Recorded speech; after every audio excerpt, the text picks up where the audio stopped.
गई है और चारों आरोपी ने अपना गुनाह जो है वो कबूल कर लिया है, क्या कहेंगे? सर, जो चारों आरोपी ने गुनाह कबूल करा है, पहले तो ये अच्छी बात है कि पहले तो मैं सबसे पहले मेघालय सरकार से माफ़ी मांगता हूँ कि आज एक सोनम रघुवंशी की वजह से जो मेघालय बदनाम हुआ है, तो इस पर कड़ी से कड़ी कार्रवाई की जाए। सज़ा की मैं मांग करता हूँ वहाँ के सीएम साहब से कि इस लड़की की वजह से पूरा मेघालय जो टूरिस्ट एरिया था, जो टूरिस्ट एरिया बदनाम हो, जिनकी रोजी रोटी चलती थी, इस लड़की ने उनकी रोजी रोटी खा गई है। तो मैं इंडिया के सभी लोगों से अपील करता हूँ कि वो टूरिस्ट एरिया बहुत अच्छा एरिया है। जिस तरह से वहाँ की सरकार ने 17 दिन के अंदर केस को सॉल्व कर दिया, इंदौर से 2300 किलोमीटर दूर है, इतनी दूर के केस को भी इनने सरकार ने जिस तरह से सॉल्व करा है, तो मैं वहाँ की सरकार का बहुत बहुत धन्यवाद देता हूँ कि जिस केस में उन्होंने दिल से मेहनत करी है। ये बहुत बड़ी बात है कि मिसिंग तो दुनिया में बहुत लोग होते हैं, लेकिन इस केस में जो सरकार ने साथ दिया है, तो मैं इंडिया के सभी लोगों से बोलता हूँ कि सबसे अच्छा टूरिज्म एरिया है कि वहाँ की सरकार टूरिस्ट की बहुत कदर करती है और उनका बहुत मान सम्मान करती है। उनके लिए एक बंदा भी गायब हुआ है, तो उसके लिए उन्होंने जी जान लगा दिया है, तो मैं बहुत बहुत धन्यवाद देता हूँ।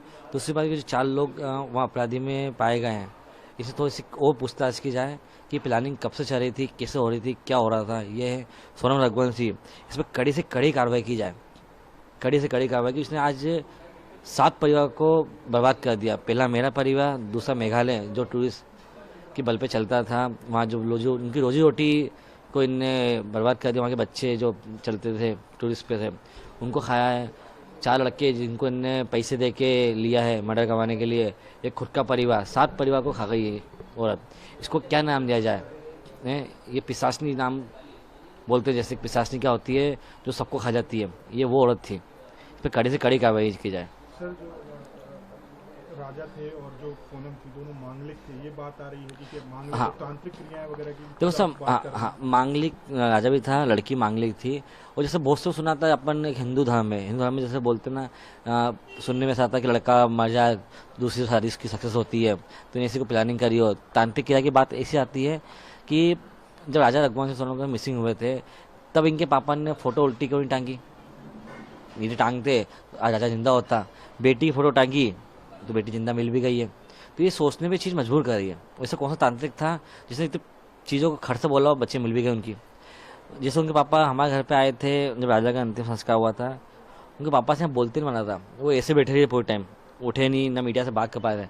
जब बात उनकी बेटी पे आई तो मीडिया से लड़ लड़ के बात कर रहा है। ये उनमें इतनी ताकत किससे आ गई कि वो तो उनने सोचा होगा कि भाई को, बेटे को, मतलब जो जो बना था ना बेटा राजा को, उसको मारने था इनको, इन सबकी प्लानिंग थी।